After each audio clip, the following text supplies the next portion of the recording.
Boa noite, meus irmãos. Que a graça e a paz de Cristo nos cubra ricamente nessa noite, nos fale ao coração. Irmãos, nós chegamos ao último sermão da série que temos trabalhado, cantando a esperança.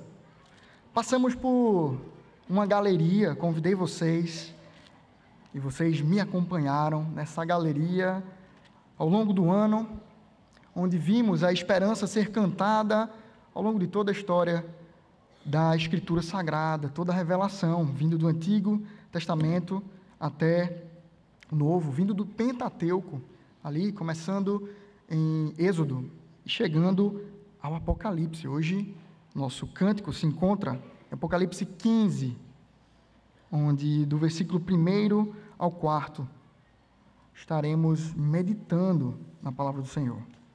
Saímos no mês anterior da esperança natal.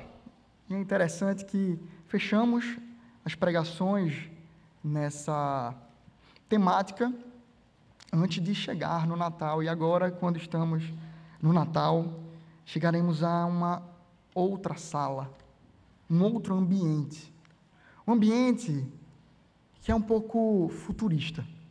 Ele apresenta para nós uma temática de coisas que talvez a gente não conheça tanto, algumas expectativas de objetos diferentes do que temos hoje.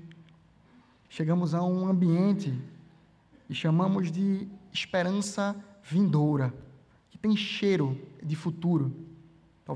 Talvez para alguns, cheirozinho de tecnologia, algo assim. Percebemos uma esperança vindoura aparecer na Escritura Sagrada. Apocalipse 15, versículo do 1 ao 4, diz assim: Vi no céu outro sinal grande e maravilhoso, 7 anjos que tinham os 7 últimos flagelos, pois com estes se consumou a ira de Deus. Vi como que um mar de vidro, misturado com fogo, e também os que venceram a besta, e a sua imagem e o número do seu nome. Eles estavam em pé, junto ao mar de vidro, tendo harpas que lhe foram dadas por Deus. E entoavam o cântico de Moisés, servo de Deus, e o cântico do Cordeiro, dizendo: Grandes e admiráveis são as tuas obras, Senhor Deus Todo-Poderoso. Justos e verdadeiros são os teus caminhos, ó Rei das nações. Quem não temerá e não glorificará o teu nome, ó Senhor? Pois só tu és santo. Por isso, todas as nações virão e se prostrarão diante de ti, porque os teus atos de justiça se fizeram manifestos. Vamos orar mais uma vez? Pai amoroso, obrigado, Deus, pelo privilégio de nos debruçarmos diante da Tua Palavra e podermos, como congregação, ajuntarmos aqui a nossa presença, a nossa família, no povo que o Senhor tem redimido ao longo da história, ajuntado neste local, marcado horário, e todos nós nos ajuntamos para, em comunidade, adorar o Teu nome, sermos remidos dos nossos pecados, mediante o confessar deles a Ti, nos consagrarmos a carteira, o coração e agora os ouvidos, para ouvir da Tua lei e sermos direcionados por ela a vivermos o nosso dia a dia, aguardando a Tua vinda, a vinda do Teu Santo Filho, que voltará para nos buscar. É nele que nos reunimos aqui, para a honra e glória dele, do nosso Redentor, nosso maravilhoso Cristo, Jesus. Amém. Irmãos, como sua geração imagina o futuro da humanidade na Terra? Como é que se pensava na sua época de adolescência, talvez quando você foi mais despertado a pensar sobre isso? Eu lembro que em 1989 quando é lançado o filme De Volta para o Futuro, eles apontam algumas coisas para o ano de 2015. Ano que vem vai fazer 10 anos do que seria o futuro para aquele filme. E dentro daquela perspectiva, haviam carros voadores, skates flutuantes, tênis que amarravam sozinhos, pagamento por aproximação, esse aí a gente chegou. A minha geração, talvez dos anos 90 ali, talvez esperasse um futuro com teletransporte, com automações para várias atividades de trabalho, um robô que faça faxina no nosso lugar. Esse também chegou, e graças a Deus por isso. A geração atual pode pensar, talvez, numa vida digital, por meio dos seus avatares, dos multiversos da vida, ou outras coisas mais. Porém, nós percebemos no texto sagrado uma própria imagem sendo levantada de um futuro. Apocalipse, ele pinta um quadro de devastação, de um mundo onde a igreja padece sobre o mal, não antes visto, e, pelo menos, aos amilenistas, percebemos aqui uma grande opressão, a ponto que parte desse texto vai dizer que se Deus esticasse um pouquinho mais os dias, nem os eleitos suportariam as dores daquele momento. Porém, no meio de todo esse caos, a esperança, ela toma uma forma, apontando para uma pessoa, a pessoa maravilhosa de Jesus. A realidade exposta no texto é de que Jesus voltará para dar cabo do mal e levar a sua igreja ao seu reino prometido e preparado a todo aquele que nele crê. Comentando sobre esse texto, o pastor Luiz Saião, pegando desde uma exposição ampla sobre Apocalipse e adentrando no capítulo 15 e estendendo ao 16, ele afirma que uma das grandes problemáticas do estudo teológico se encontra em entender, compreender o mal, o problema do mal e o pecado no mundo. Ele ainda diz que, chegando já no capítulo 15, encontramos um elemento mais acirrado dessa disputa entre o bem e o mal, mediante o juízo de Deus e os seus flagelos que serão lançados no capítulo posterior.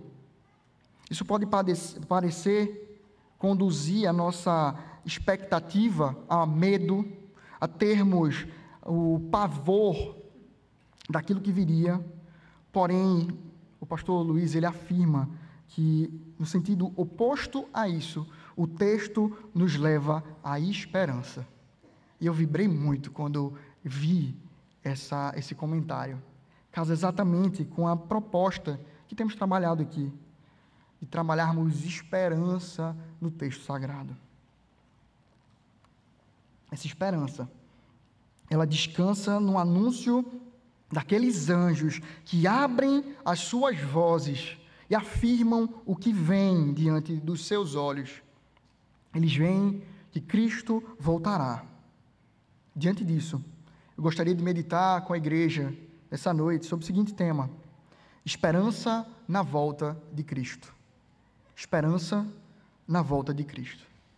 Me permita tomar uma forma diferente do habitual e poder correr com vocês hoje cada um dos versículos, apresentando a palavra de Deus e os símbolos que estão marcados nesse texto apocalíptico, simbólico, e apontar deles as verdades que o Senhor quer tratar no nosso coração.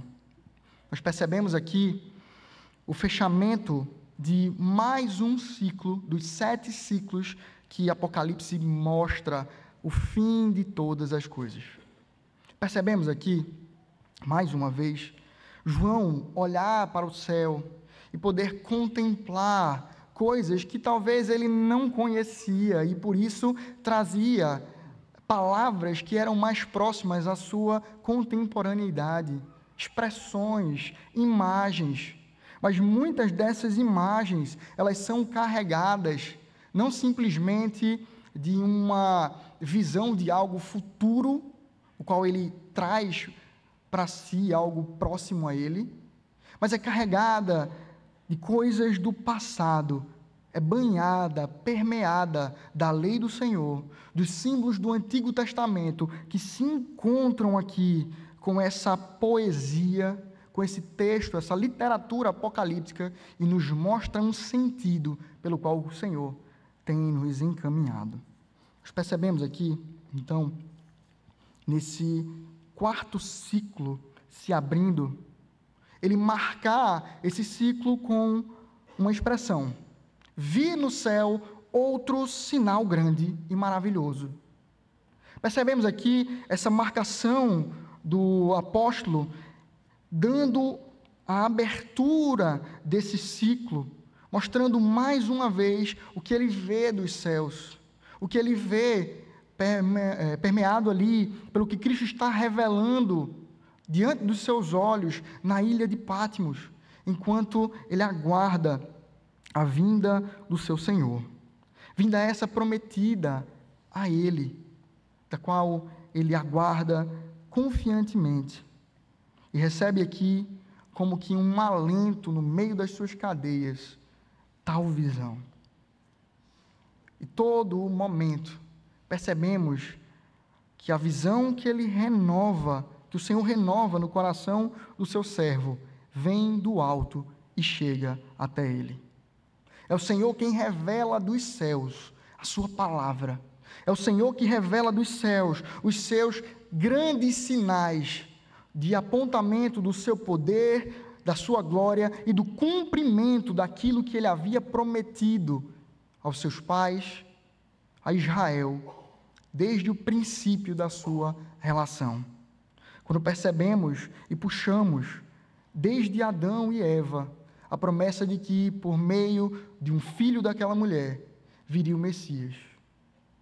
Aqui, João ele experimenta uma posição temporal, da qual nós percebemos também.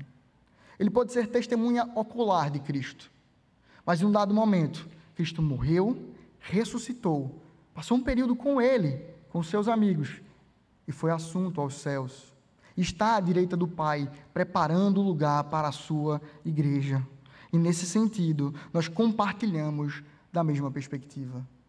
Assim como João, lá atrás, aguardava a volta de Cristo, nós hoje aguardamos a mesma volta do Messias de João, que é o nosso Messias. O Senhor que deu vida a João, que deu propósito de vida a João, é o mesmo que nós recebemos como nosso Senhor, que nos dá propósito de vida e nos revela a sua vontade maravilhosa. Aqui, percebemos então esse ciclo se abrir, os sinais serem colocados diante do olhar do seu apóstolo, do seu discípulo amado, como o próprio João encara-se na sua narrativa. O que vemos são 7 anjos que tinham 7 últimos flagelos, pois com estes se consumou a ira de Deus. O seu olhar se volta aos céus, e ele vê então anjos do Senhor segurando os últimos flagelos. A ideia aqui é que o que João está vendo são os últimos dias, os últimos tempos, onde Deus, e aparece aqui exatamente no presente, por mais que aponte para algo que acontecerá no futuro, se consumou a ira de Deus.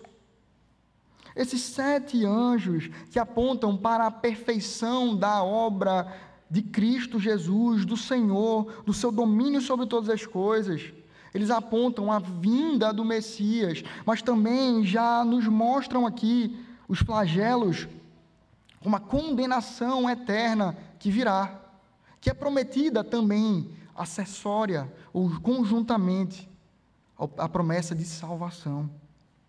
E ele qualifica aquela imagem, observando este futuro, dizendo que Deus consumou a ira própria. A ideia aqui é de que diante dessa imagem, como vemos a imagem do Antigo Testamento, o cálice da ira de Deus estava sendo enchido, e preenchido, a ponto de que ele chega ao topo. que ele agora é visto como completo, que agora o Senhor derramará os seus flagelos e trará então a condenação, enquanto trará também ao seu povo a consumação da sua graça e seu favor, conduzindo esse povo aos céus. O segundo versículo, ele vai trazer mais outra imagem. Ele junta aqui duas grandes expressões, duas grandes imagens, a imagem do mar de vidro misturado com o fogo. E aqui nós chegamos a um momento onde o texto ele parece complexo, do fato ele o é, mas que ele aponta ou pode ser visto ou interpretado com mais de uma figura do Antigo Testamento. E para buscar ser fiel a essas figuras, eu gostaria de mostrar para vocês as duas possibilidades. As possibilidades apontadas aqui por bons comentaristas são as seguintes: a de que esse mar de vidro e essa mistura com o fogo, em primeiro lugar, eles apontam para a bacia de bronze de purificação, e o misturado com o fogo seria a condenação daqueles que estão ao redor. A vinda de Cristo, o Messias, estaria então disposta nela a figura da purificação por meio da bacia de bronze, onde eles se purificavam ali, a água ficava rente, por isso a ideia do mar de vidro. E assim, diante da vinda de Cristo, estaria decretada, estaria consumada a sua obra, onde ele chamaria os seus para si e condenaria aqueles que não ouviram a sua voz redentora ao inferno. Porém, há outra simbologia proposta aqui. E essa simbologia, esse símbolo que vem do Antigo Testamento, ele descansa em algo que se aproxima ao Cântico de Moisés, que é citado aqui. O Cântico de Moisés, como tratamos no começo do ano, ele fala a respeito de um cântico que vem após a salvação ser experimentada por aquele povo. Eles são livrados da condenação do Egito. Eles são livrados do poder, do mal, daquele povo que oprimia a eles. E eles são tragados pelas águas. E a ideia aqui é de que quando as águas se fecham e dão àqueles homens o resultado final dos seus inimigos imersos no mar, eles percebem a calmaria daquelas águas. O Senhor imprime a eles a calmaria. O mar, para o Antigo Testamento, ele é entendido como o mar revolto, de onde vêm as tempestades, de onde vem muito daquilo que é mostrado como condenação na literatura judaica. E a imagem, então, de um mar de vidro é como essa nova calmaria que viria do mar. O mar não mais traria o medo ao seu povo, porque Deus, o Deus que disse, acalme-se a tempestade, e fez com que o mar acalmasse, era o mesmo que faria e garantiria que esse mar continuaria calmo.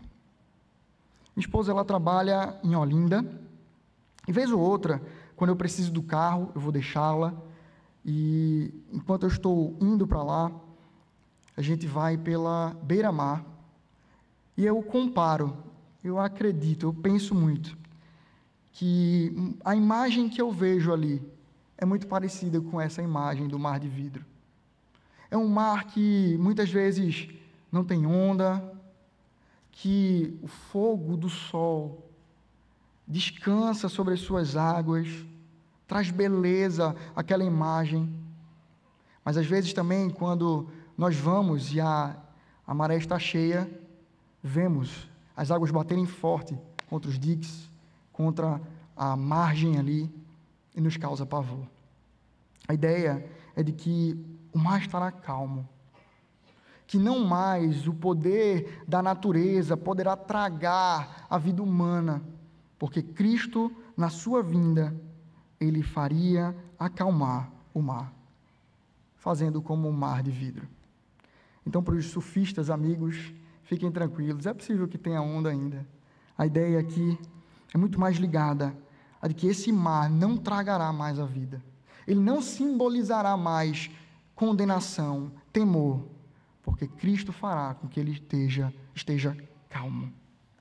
E essa ideia de misturar com o fogo traria a ideia de que, na verdade, ao invés de condenar, ele aponta para a própria ideia de purificação mediante o fogo. O fogo é trazido nessa perspectiva na Escritura. Nós vemos essa imagem sendo colocada no fogo, o ouro é purificado, e assim a sua igreja é purificada, e casando com a ideia dessa calmaria, viria sim uma purificação. Observamos aqui, em qualquer uma das imagens, um caminho de graça demonstrado aos seus. Uma esperança para todo aquele que espera em Cristo de dias que serão debaixo da sua presença, calmos, serenos, tranquilos, onde nada poderá tocar o seu povo, onde nada tirará o seu povo do eixo, onde Ele garante a nossa vida e o nosso futuro. Percebemos então essa ideia a ser alimentada de outras e outras imagens. Ele fala aqui, e também os que venceram a besta, a sua imagem e o número de seu nome. Eles estavam em pé junto ao mar de vidro, tendo harpas que lhe foram dadas por Deus. Isso tudo parece que de fato aponta para o povo que é redimido, para o povo que recebe a calmaria desse mar, que recebe a purificação e está agora diante dessa imagem, louvando ao Senhor. E essa ideia é completada, ela é linkada a uma expressão que aponta a todo este povo, ao longo de toda a história bíblica, junto em adoração.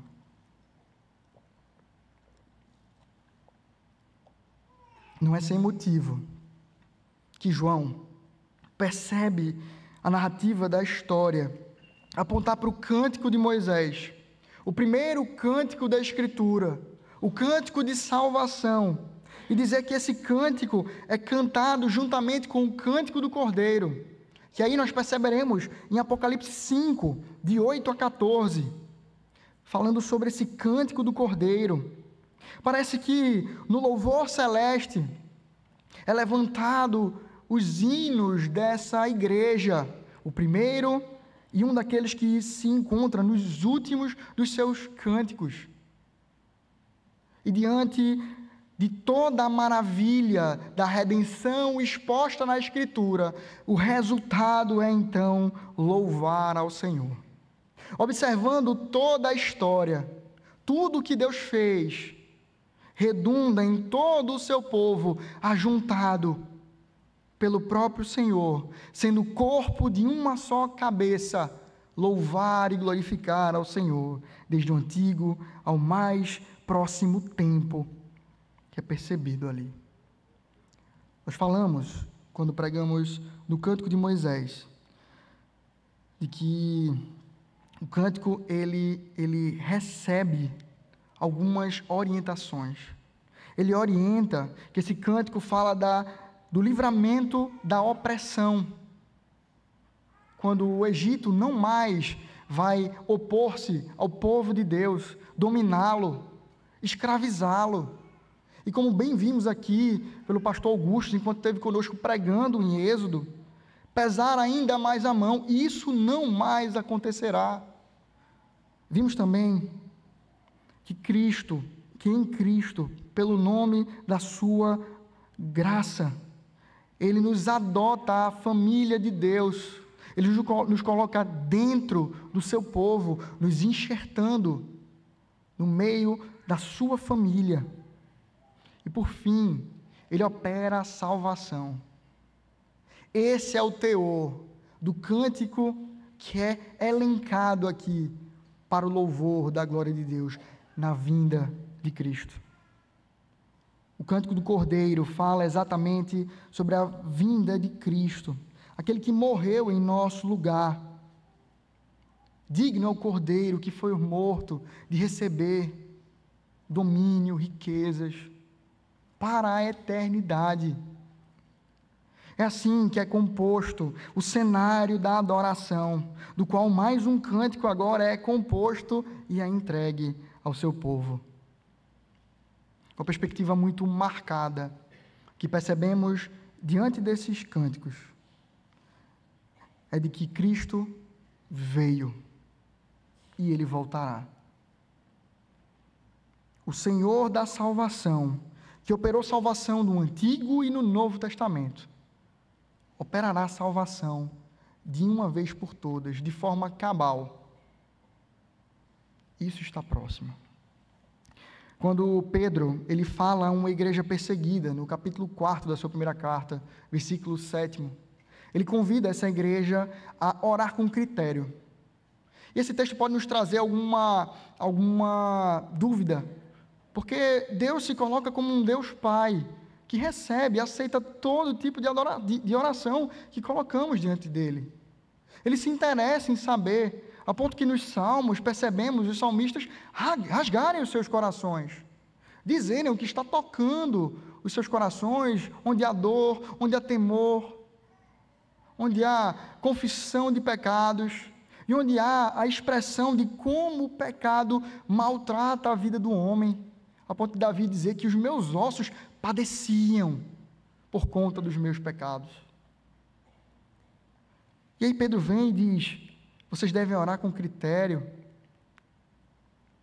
A imagem não é de que há coisas que não possam ser trabalhadas diante do Senhor, que eu não posso confiar tudo, que eu preciso escolher a dedo, porque senão meu pai não vai me ouvir. Não é isso. A ideia é de que ele chama uma igreja na dispersão, no meio da perseguição, a ter um Deus Pai que cuida e zela, mas a trazer para próximo dos seus olhos o senso de eternidade, de que Ele virá, que Ele voltará e que será em breve. E por conta disso, precisamos orar pelas coisas que apontam para o alto, onde está Cristo Jesus, o Senhor, onde deve estar o nosso tesouro. E casado com isso, percebemos aqui João observar esses cantos no Antigo e Novo Testamento, no correr da redenção, e apontar a graça de Deus em favor do seu povo, dizendo que voltará. E ao olhar para isso, o que sai da sua boca é o cântico que percebemos, onde diz: grandes e admiráveis são as tuas obras, Senhor Todo-Poderoso. Grandes e admiráveis são as tuas obras. Aqui ele olha para a história da redenção e percebe a obra de Deus exposta na sua palavra, na sua lei, ao correr dos tempos. Eu separei alguns recortes dela para que a gente possa pensar na grandeza dessa obra. A primeira coisa que devemos pensar é que uma dessas obras grandes e admiráveis é a criação. Deus criou todas as coisas. Ele fez do nada tudo existir. Isso aponta para a grandeza do Deus que formou todas as coisas. O primeiro nome que se trata sobre Deus é Elohim, que fala desse Deus todo-poderoso, Deus criador. Ele se revela como Deus que cria todas as coisas e que a criação descansa nele, a ponto de que, anexo à criação, está a sua sustentação, o seu governo sobre todas as coisas. Ele cria e ele executa todos os dias contados por ele mesmo. Ele é o Deus que tem domínio sobre todas as coisas. É nesse sentido que Pedro também apresenta a presciência. Na ideia de que o Deus soberano criou todas as coisas, deu cada dia a sua própria cara, o seu próprio jeito, as suas características. Ele conhece todas as coisas, porque Ele é soberano e criou todas elas. Porém, logo em seguida, nós percebemos que o homem pecou. Adão, Eva, federativamente. Pecaram no nosso lugar, nos dando com isso uma doença contagiosa e hereditária, a do pecado original, do qual todos nós nascemos em pecado, e dele derivam todos os nossos outros pecados. Somos caídos. E por isso, o Senhor expiou o seu povo. Ele trouxe a obra da expiação. Cristo assume o nosso lugar. Ele morre na cruz para nos salvar, para pagar pelo pecado que era meu e seu e de todo o povo que Ele recebeu do Pai a confiança de morrer por eles. Logo em seguida, percebemos a história da redenção, quando ele morre em nosso lugar, mas Ele nos dá nova vida em seu sangue. A sua vida, a sua morte e ressurreição, nos entrega agora a sua vida, para vivermos em santidade, imitando a Cristo no nosso proceder. Recebemos de Cristo redenção. E por isso hoje estamos aqui, obedecendo a sua voz, adorando ao seu nome, porque Ele nos capacita a isso, enquanto nos redimiu do nosso pecado. E por último, na perspectiva que tratamos como já e ainda não, percebemos a obra da consumação. E é o que está diante dos olhos de João, enquanto ele observa a vinda de Cristo. A consumação plena está diante dos seus olhos. Cristo, diante dos seus olhos, está para voltar, para redimir cabalmente o seu povo e nos levar a uma realidade de eternidade santa, de vivermos agora eternamente, mas livres do mal, livres do pecado, coisa que hoje nós não conseguimos. E essas obras, diante dos óculos de João, são grandes e admiráveis, são dignas de louvor, são dignas de cantar, de abrir a sua boca e ouvir isso vindo dos anjos, a redenção vinda por Cristo, a consumação que virá. Isso deve permear todo aquele que deseja viver com a sua vida para o louvor e a honra de Cristo. E como ele qualifica esse Deus que faz tudo isso? Senhor Todo-Poderoso. É o Deus que sustenta todo o universo, que pode, sim, criar e executar. Nada fugindo ao seu controle, nada fugindo ao seu domínio e à sua direção.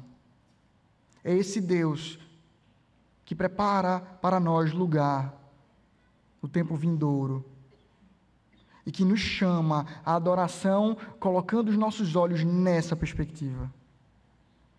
Logo em seguida, qualifica-se ainda mais a esse Deus e traz elementos de quem Ele é. Justos e verdadeiros são os teus caminhos.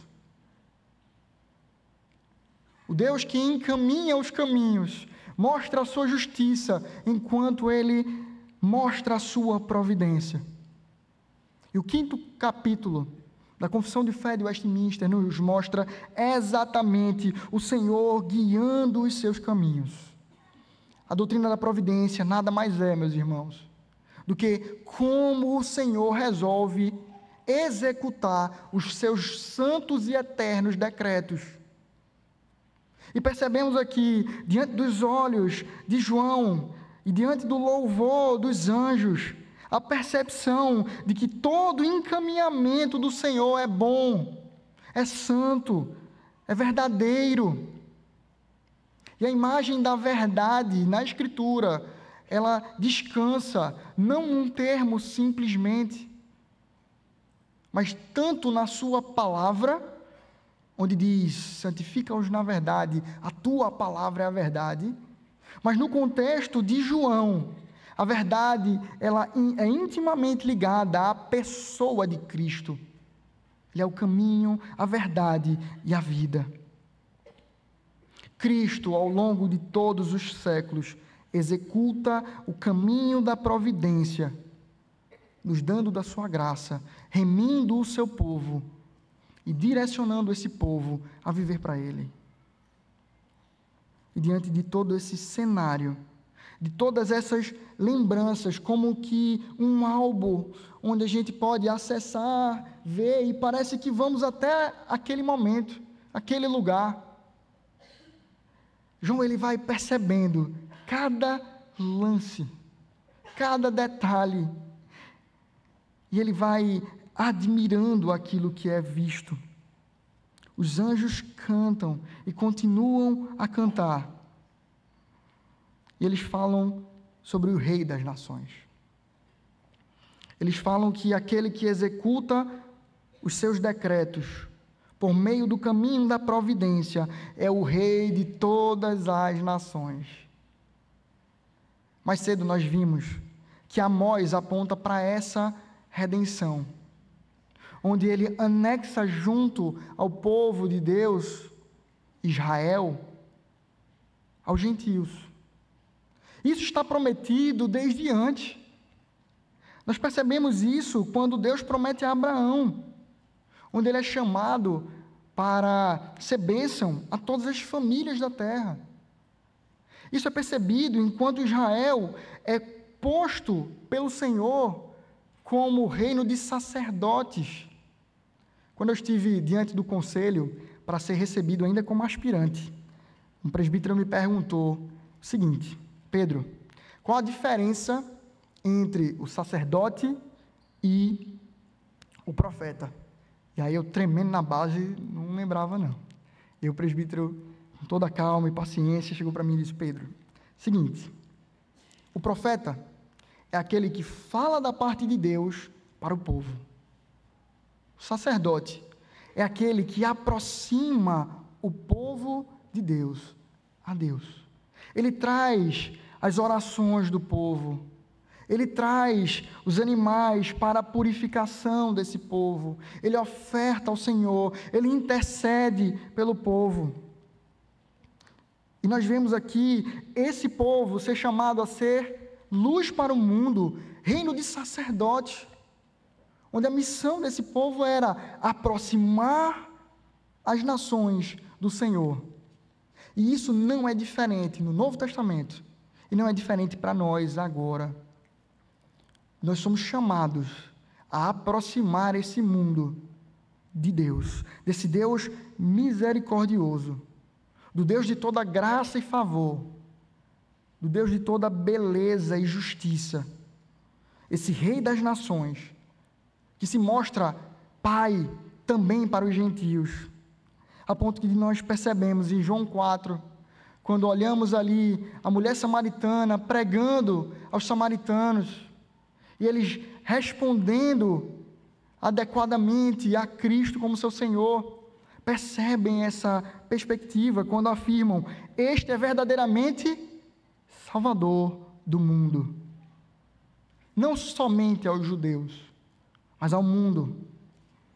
Em Marcos, percebemos ali a mulher sirofenícia, que chega até ele, crendo em salvação disposta para ela, mesmo ela não sendo do povo judeu. E ela se coloca diante do Senhor, se humilha diante do Senhor. Não sei se vocês conhecem o Salmo 87, já ouviram pregar por aí, mas esse mesmo Salmo aponta para essa composição da igreja do Senhor, daqueles que serão recebidos nessa glória, encaminhados pela providência a crer nele, que são povos que circunvizinhavam, que eram inimigos do povo de Deus, e são enxertados dentro da semente santa. Nós vemos aqui o Rei das Nações apontando para algo maravilhoso. Se você não é judeu, dê glórias a Deus por isso, porque Ele é Rei diante de todas as nações. Não somente porque Ele é Criador de todas as coisas, mas sendo o Criador em Deus Pai, que adota alguns para filho, Ele adota para si filhos de toda língua, tribo, povo e nação. Por isso a Ele toda honra, glória e louvor. Por isso deve haver em nossos corações o intuito de louvar a Ele por essas características, pelo que Ele faz por nós. Nós percebemos um bom hino a cantar ao Senhor. Esse é um critério que certamente nós percebemos aqui na igreja, mediante o pastor Luciano, na nossa equipe de música. Existem dois grandes motivos que nós devemos levar para a adoração ao Senhor, que devem estar nos nossos cânticos. O primeiro é a beleza de quem Deus é, louvar os seus atributos, louvar quem Ele é. Em segundo, louvar os seus poderosos feitos para com o seu povo. E é isso que nós vemos nesse cântico. Os anjos percebem tamanha graça, e perceba que eles não são recebidos nessa graça como os homens o são. Eles não são, eles são redimidos, mas eles não têm o privilégio de pregar o Evangelho. E eles veem toda essa obra de graça e de favor do Senhor e louvam a Ele por quem Ele é e pelo que Ele tem feito, está diante dos olhos de cada um deles. Percebemos graça ao ver que ao longo de toda a história o Senhor se mostra Salvador, pessoal, de todo aquele que nele crê. E Ele abre esse leque afora de um povo, simplesmente, formando o seu povo, enxertando o seu povo, mediante a fé. Diante de tudo isso, a pergunta que os anjos trazem no seu louvor é: quem então não temerá e não glorificará o nome desse Senhor? E a ideia aqui do texto é: quem teria a ousadia de não trazer louvores a esse Deus todo-poderoso, grandioso, a esse Deus que fez tudo isso para redimir inimigos seus, pecadores, pessoas que foram contra Ele, contra a sua santidade, que naturalmente não o amam, pelo contrário, o rejeitam.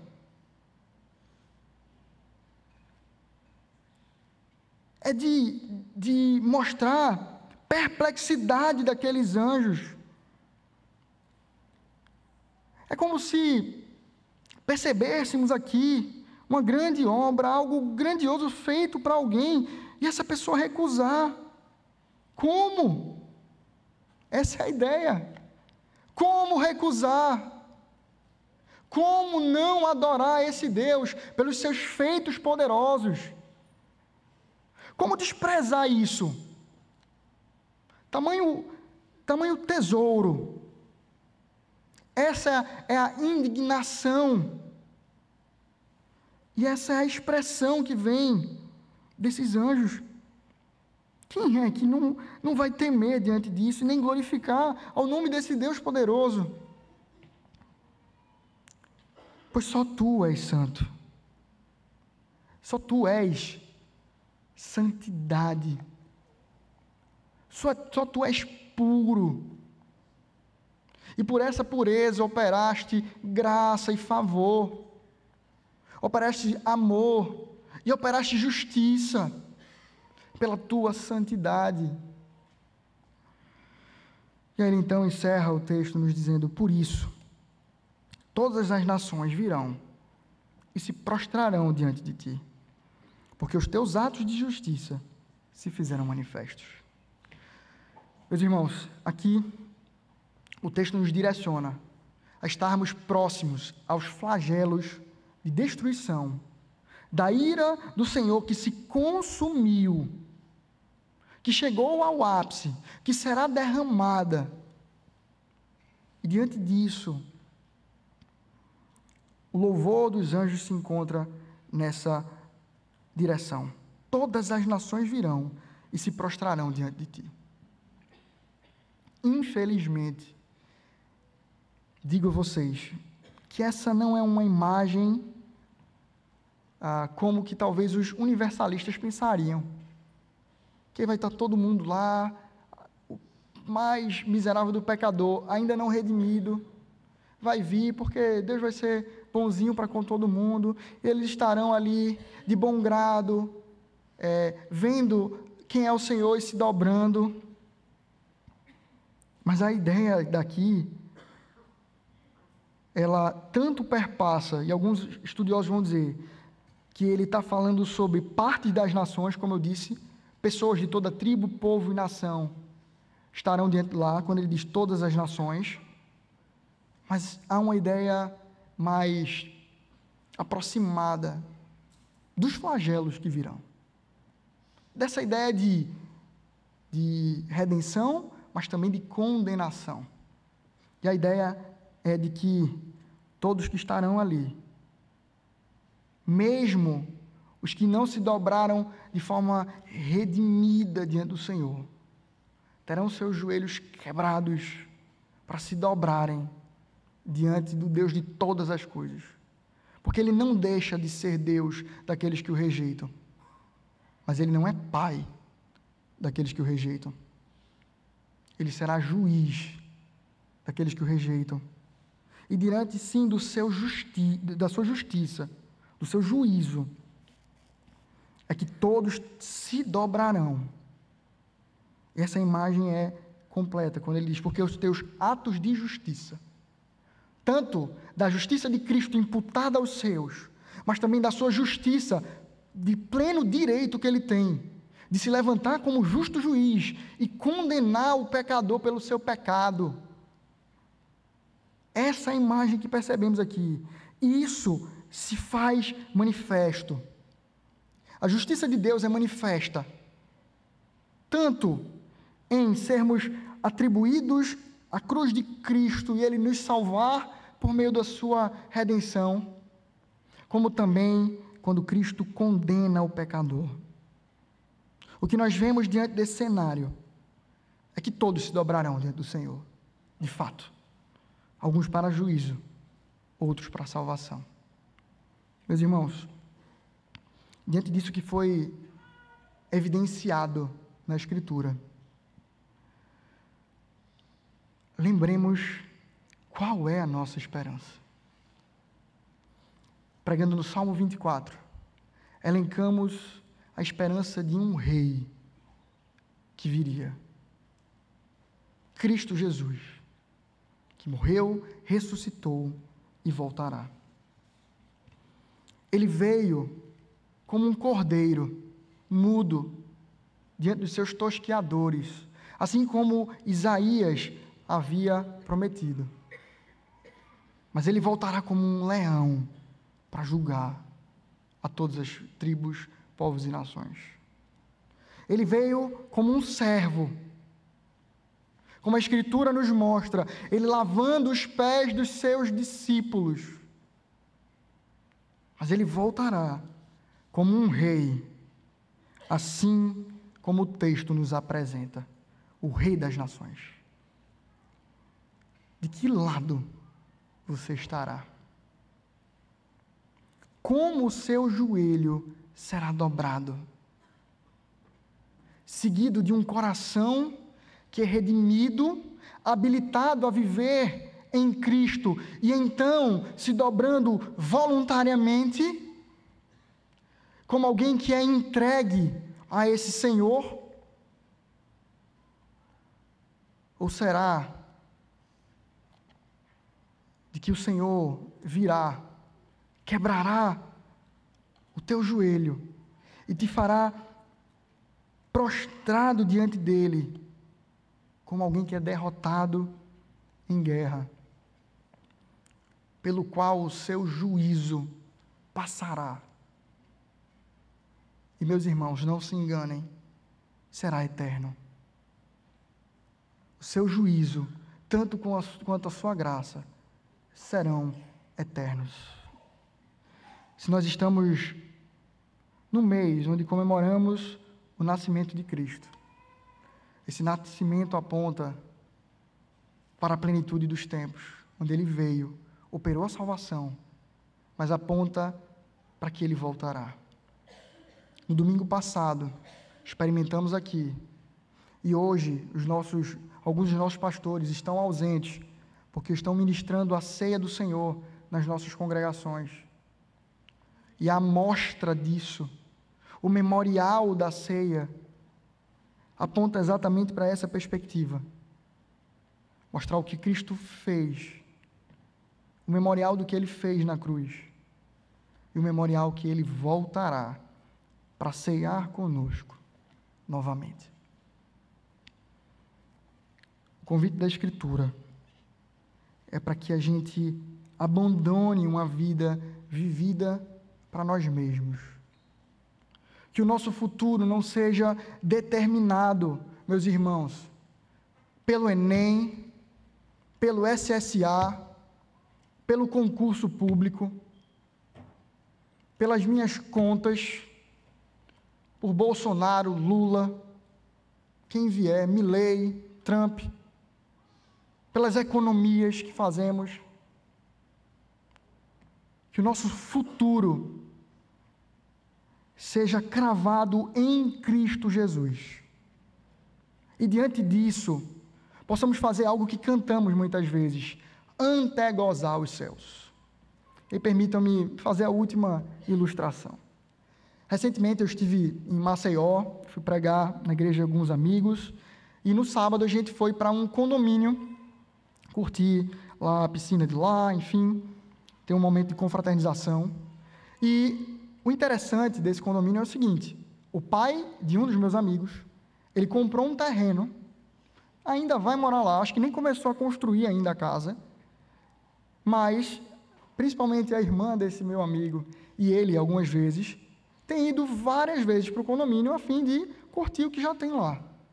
Para mim isso parece um pouquinho a imagem de antegozar. Eles não moram lá ainda, eles não têm nada construído ainda, um alicerce para que eles possam ir lá e tomar um banho sequer. Mas eles podem ir lá e desfrutar um pouco de ser condômino naquele lugar. Nós não desfrutamos ainda da eternidade. Cristo ainda não voltou, por mais que breve seja a sua volta. Mas podemos ser condôminos da sua igreja e antegozar os céus, vivendo essa igreja. Digo isso falando sobre a nossa comunidade, porque a igreja é a comunidade dos santos. Digo isso falando sobre vivermos como membros do corpo de Cristo. Vivermos o já e ainda não.